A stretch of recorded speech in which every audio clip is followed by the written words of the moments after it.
അതിനോടൊപ്പം തന്നെ കരയാനും ഉണ്ട്.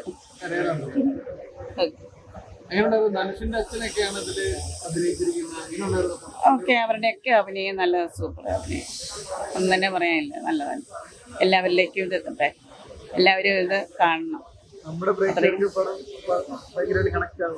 ആ അതെ, കാരണം എല്ലാവരും ഈ കുടുംബത്തിൽ നടക്കുന്ന സംഭവങ്ങളാണല്ലോ, അപ്പോൾ അത് എല്ലാവരും കാണട്ടെ എന്ന് ഞാൻ രണ്ട് സ്ഥലത്ത് താമസിക്കുമ്പോഴുള്ളൊരു ഫീലിങ്സും കാര്യങ്ങളും അത് ലൈഫിനെ രണ്ടുപേർക്കും എങ്ങനെയാണ് ബാധിക്കുന്നത് എന്നുള്ളത് രണ്ട് കപ്പിൾസിന്റെ രീതിയിലും ഒക്കെ പിന്നെ അവർ കടന്നു പോകുന്ന കുറേ വിഷമങ്ങളും റിയാലിറ്റിയാണ്. ഒരു ഫീൽ ഗുഡ് നല്ലൊരു സിനിമയാണ്. പെർഫോമൻസ് ഒക്കെ നല്ല കാലഘട്ടം കുറെ കാലഘട്ടം കാണിക്കുന്നത് നമുക്ക്. അപ്പൊ ആക്ച്വലി അതിലൂടെ നമ്മൾ കാണാത്തതും കേട്ട് ഫ്രണ്ട്സൊക്കെ ഫ്രണ്ട്സിന്റെ അമ്മമാരൊക്കെ പറഞ്ഞ കുറച്ച് കഥകളൊക്കെ അങ്ങനെ നമുക്ക് കണക്ട് ആവുന്നുണ്ട്. അങ്ങനെ കാലഘട്ടത്തിലൂടെ നമ്മൾ കടന്നു പോകുന്നത്, നമ്മൾ അറിയാത്ത കുറെ കാര്യങ്ങളും പിന്നെ ഇപ്പോഴത്തെ കാലഘട്ടം അങ്ങനെ ഒരു ട്രാവൽ ഉണ്ട് ആക്ച്വലി. പിന്നീട് ഞാൻ ആക്ടിങ്ങിലേക്കൊക്കെ തിരിഞ്ഞ് ക്യാമറയുടെ ഫ്രണ്ടിലേക്ക് വരികയും ചെയ്തു. അപ്പം പണ്ടുപോലെ ഈ നീരസാറിന്റെ വർക്ക് കാണണം എന്നുള്ള ഭയങ്കര ആഗ്രഹം ഉണ്ടായിരുന്നു. കാരണം ഞാൻ എൻ്റെ കുറച്ച് ഡയറക്ഷൻ പരിപാടികളൊക്കെ പഠിച്ചതുമൊക്കെ ചെന്നൈയിൽ നിന്നാണ്.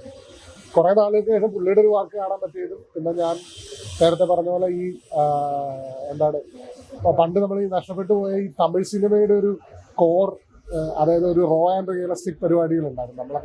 ഞാനൊക്കെ കോളേജിലൊക്കെ പഠിക്കുന്ന സമയത്ത് ഉണ്ടായിരുന്ന റിയലിസ്റ്റിക് തമിഴ് സിനിമകൾ പിന്നീട് എപ്പോഴൊക്കെയോ മിസ്സായി പോവുകയും നമ്മുടെ മലയാള സിനിമകൾ അങ്ങനെയായി മാറുകയും ചെയ്തിട്ടുണ്ടായിരുന്നു.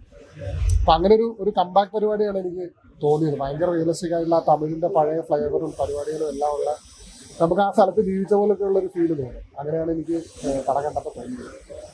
തിയേറ്ററിലേക്ക് വേണ്ടി ഉണ്ടാക്കിയ പടമാണ്. നമ്മൾ ചെറിയ പടമാണ് എന്ന് വിചാരിച്ചിട്ട് OTT വരാൻ വേണ്ടി വെയിറ്റ് ചെയ്യേണ്ട, നല്ലൊരു തിയേറ്റർ എക്സ്പീരിയൻസ് തന്നെയാണ്. ഈ ശ്യാം CS ആണ് മ്യൂസിക്കലി ഭയങ്കര രസമുള്ള. സോ ഇത് നിങ്ങൾ കേൾക്കുന്നുണ്ടെങ്കിൽ ഞാൻ പറഞ്ഞ മാത്രം എടുക്കണ്ട, നിങ്ങൾ റിവ്യൂസ് എല്ലാം വായിക്കുകയും അറിയുകയൊക്കെ ചെയ്യാം. കാരണം എല്ലാവർക്കും നല്ല പോസിറ്റീവാണ്. തമിഴ്നാട്ടിലെ സ്ക്രീൻസൊക്കെ ഇൻക്രീസ് ചെയ്തിട്ടുണ്ട്. അപ്പോൾ നിങ്ങൾ തീർച്ചയായും തിയേറ്ററിൽ വരിക, ഇൻഡിപെൻഡൻസ് സിനിമകളെ സപ്പോർട്ട് ചെയ്യുക. അത് തന്നെ. Thank you. ചെന്നൈ മാത്രമല്ല, ഓൾ ഓവർ തമിഴ്നാട് വളരെ നല്ല അഭിപ്രായമാണ്.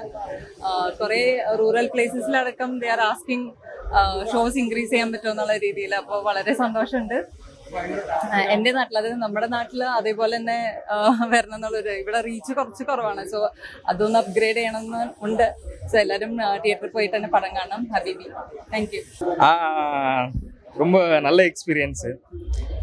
எல்லாம் முன்னாடி இன்னொரு தேட்டர் ஒன்று போயிருந்தோம். அங்கே ரொம்ப அபுதாகிர் கேரக்டர் ரொம்ப பர்சனலாக ஃபீல் பண்ணி நிறைய பேர் சொன்னாங்க, நிறைய பேர் அழுதுட்டாங்க. ஸோ அந்த அளவுக்கு இன்டென்ஸாக மனசு இதாகிற அளவுக்கு அந்த கேரக்டர் எல்லாரும் ஃபீல் பண்ணுறாங்கன்னு ரொம்ப சந்தோஷமாக இருக்குது.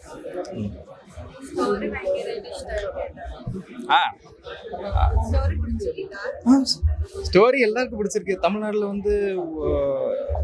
நல்ல ஒரு ரேட்டிங், இப்போ 9.5 IMDbல அந்த லெவலுக்கு போயிட்டு இருக்கு. ஸோ எல்லாம் எங்களோட ஹோல் கிரெடிட்ஸ் எங்களோட டைரக்டர் மீரா கதிரவன் சாருக்கு தான். அவர் தான் முழுக்க இதுக்கு ஒர்க் பண்ணிட்டு ரிலீஸ் வரைக்கும் எடுத்துட்டு இவ்வளோ தூரம். கொஞ்சம் ஸ்ட்ரகிள்ஸ் இருந்தது ரிலீஸுக்கு, அந்த லெவலுக்கு கொஞ்சம் இருந்தது. ஏன்னா ஃபுல் அண்ட் ஃபுல் ஒரு முஸ்லீம் சப்ஜெக்ட்னால சொல்ல முடியாத சில விஷயங்கள்லாம் இருந்துச்சு. ஸோ இப்போ ரிலீஸ் ஆனது ரொம்ப சந்தோஷமா இருக்கும். Thank you. ഹാർട്ടായതുകൊണ്ട് നമ്മൾ കരഞ്ഞിട്ടാണ് പോകുന്നത്.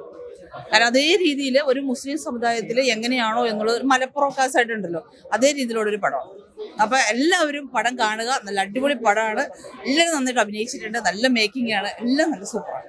ഇത് സെക്കൻഡ് ടൈം കാണുന്ന ലുലുവിലും ഇതിപ്പോൾ വനിതാ വനിതയിൽ കാണുന്നു. ഒരുപാട് സന്തോഷം. നമ്മുടെ നാട്ടിൽ നമ്മുടെ ഒരു പടം വന്നിട്ട് അത് ജനങ്ങളുടെ കൂടെ കാണുമ്പോൾ ഒരുപാട് സന്തോഷം. ആക്ച്വലി ചെന്നൈയിലും ഇവിടെ കോയമ്പത്തൂരൊക്കെ പോയപ്പോൾ നല്ല റെസ്പോൺസ് ആയിരുന്നു പടത്തിന്. പക്ഷെ ഇവിടെ അത്രയും ഓഡിയൻസിൻ്റെ അടുത്ത് എത്തിയിട്ടില്ല. അതുകൊണ്ട് നിങ്ങൾ വേണം ഇനി ഈ പടം ആൾക്കാരുടെ അടുത്ത് എത്തിച്ച് നമ്മളെ സപ്പോർട്ട് ചെയ്യാൻ. എല്ലാവരും ന്യൂ കമേഴ്സ് ആണ്.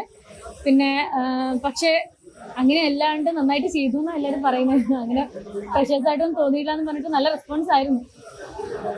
ഏറ്റവും വലിയ ഒരു ഭാഗ്യം നമ്മുടെ മലയാളി പ്രേക്ഷകര് അദ്ദേഹത്തിന്റെ അച്ഛന്റെ ഒപ്പം അഭിനയിക്കാനുള്ള ഭാഗ്യം. സത്യം, അതൊരു ഭാഗ്യം തന്നെയാണ്. എങ്ങനെയുണ്ടായിരുന്നു അദ്ദേഹത്തിന്?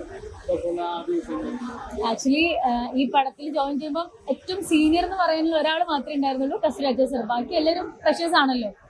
അപ്പം സീനിയർ പുള്ളി ഒരു ഡയറക്ടറും കൂടിയാണ്, കൊച്ചരാജ സാർ ഡയറക്ടറും കൂടിയാണ്. അപ്പം നമ്മളെ ജഡ്ജ് ചെയ്യോ, നമ്മൾ ആക്ട് ചെയ്യുമ്പോൾ ശരിയായില്ലെങ്കിൽ അങ്ങനത്തെ ടെൻഷൻസ് ഒക്കെ ഉണ്ടായിരുന്നു. പക്ഷെ സാർ മീര സാറിന്റെ ഡയറക്ടർ ആക്ടർ എന്ന് പറഞ്ഞ പോലെ മീര സാർ എന്ത് പറയുന്നു അതേപോലെ ചെയ്യുന്ന ഒരാളാണ്. ആദ്യമായി സിനിമ സെറ്റിൽ വരുന്ന പോലെ ഫുൾ എന്ത് പറഞ്ഞാലും റെഡി എന്ന് പറഞ്ഞിട്ട് വന്നിരിക്കുന്ന ഒരു മനുഷ്യനായിരുന്നു അദ്ദേഹം. സോ അതുകൊണ്ട് തന്നെ നമുക്കും നന്നായി സ്പേസ് തന്നു. നമ്മൾ എന്താ ചെയ്യുന്നത്, നമ്മൾ എങ്ങനെയാണ് ചെയ്യുന്നത്. ഇപ്പം ഞാനും ദശരാജ സാറും നിറയെ കോമ്പിനേഷൻ സീൻ ഉണ്ടായിരുന്നു കോൺഫ്ലിക്റ്റിന്റെ സമയത്തൊക്കെ ഉള്ള. പക്ഷെ നമ്മൾ ആ ഒരു കെമിസ്ട്രി നന്നായി വർക്ക്ഔട്ട് ചെയ്ത് നന്നായി ചെയ്തു. പിന്നെ അത് കുറച്ച് ദിവസം ഒരു പേടിയുണ്ടെങ്കിലും പിന്നെ ഓക്കെ ആയി, പിന്നെ സെറ്റായിരുന്നു. அவரு வந்து தமிழ்நாட்டுக்கு புரியல எனக்கு. இந்த படம் நடக்கும்போது தனுஷ் சார் ஏதாவது அட்வைஸ் உங்களுக்கு தந்திருக்காங்க? தனுஷருக்கு நான் தான் அட்வைஸ் கொடுத்தது, எப்படி ஃபர்ஸ்ட் ஆக்டிங் படம் தானே, முதல் படம் தான். அதோட மெச்சூரிட்டி எக்ஸ்பீரியன்ஸ் இருக்குல்ல. இல்லை அப்படி இல்லைல்ல, அவர் பண்றது நான் சொல்ல மாட்டேன், நான் பண்றது அவரும் சொல்ல மாட்டேன். அவரவர் வே அவரவர் வே. தனுஷ் சார் டைரக்ட் பண்ணும்போது உங்ககிட்ட ஒரு அட்வைஸ் கேட்கலாம். இந்த படத்தை பத்தி கொஞ்சம் கேட்கலாமே. நீங்க திருப்பி தனுஷ் சார்கிட்டே இப்போ நியாயமா ஹபீபிக்கு வந்திருக்கோம். ஹபீபி ரெஸ்பான்ஸ் தமிழ்நாடு வந்து மக்கள் ரொம்ப நல்லா இருக்கு, எக்ஸலண்டா இருக்கு. இப்போ ரொம்ப நல்லா இருக்கு. இப்போ கேரளாவிலே வந்திருக்கு, கேரளாவிலே ரிலீஸ் வந்திருக்கு. கேரளாவில் இப்போ பரவாயில்ல. ஃபர்ஸ்ட் எல்லாம் 5 பேர் 4 பேர் தான் இருந்தாங்க, இப்போ பரவாயில்ல. வரும் இது கொஞ்சம் கிராஜுவலி அப்படி வர வேண்டிய மூவி தான். பப்ளிசிட்டி கொஞ்சம் கம்மியா இருக்கு, அதர்வைஸ் நல்லா வரும். இந்த சப்ஜெக்ட் வந்து முஸ்லீம்களுக்கு ரொம்ப இம்பார்ட்டன்ட் பண்ணிருக்கு இல்ல முஸ்லீம் ஸ்டோரி தான் இது. இல்லை முஸ்லீம் ஸ்டோரின்னா கூட டைரக்டர் மேலே ஒரு கான்ஃபிடென்ட் இருந்தது எனக்கு. அவர் என்ன சொன்னாரோ அதை அப்படியே பண்ண. ஏன்னா அது ஒரு ஃபாதர் தானே. Already I am father for 4 kids. I have many experiences. அதனால எனக்கு ஒன்றும் அது படங்களை இந்த மாதிரி கன்செப்டிலே எடுக்க மாட்டாங்க. இவர் நல்ல தைரியமான டைரக்டர், அவரை தான் அப்ரிஷியேட் பண்ணணும். அப்போ இந்த படத்துக்கு இனி சென்சர் இஷ்யூஸ் അങ്ങനെ ஏதாவது வந்திருக்கா? அப்போ இந்த படத்துக்கு சென்சர் இஷ்யூஸ் அப்படி மாதிரி இல்ல, இஷ்யூஸ்ல அப்ரிஷியேஷன் தான் வந்தது. சென்சார் அப்ரிஷியேஷன் அது ஒன்றும் அவங்க எல்லாமே கிளாப் பண்ணி அப்ரிஷியேட் பண்ணணும். You certificate without cut you certificate first டைமே கிடைச்சிருக்கு. ஆமாம். Okay, thank you.